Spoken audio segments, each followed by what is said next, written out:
శ్రీ సరస్వతి ద్వాదశనామ స్తోత్రం. సరస్వతి త్వయం దృష్ట్యా వీణా పుస్తకధారిణి హంసవాహ సమాయుక్త విద్యాదానకరీ మమ.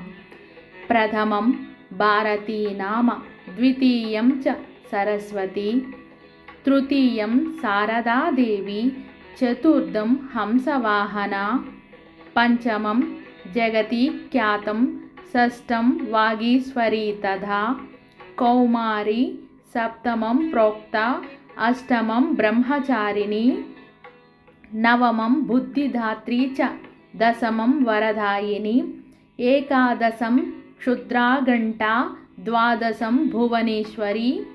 బ్రాహ్మీ ద్వాదశనామాని త్రిసంధ్యం పఠేన్నరః సర్వసిద్ధికరీ తస్య ప్రసన్నా పరమేశ్వరి. సా మే వసతు జిహ్వాగ్రే బ్రహ్మరూపా సరస్వతి. ఇది శ్రీ సరస్వతి ద్వాదశనామ స్తోత్రం సంపూర్ణం.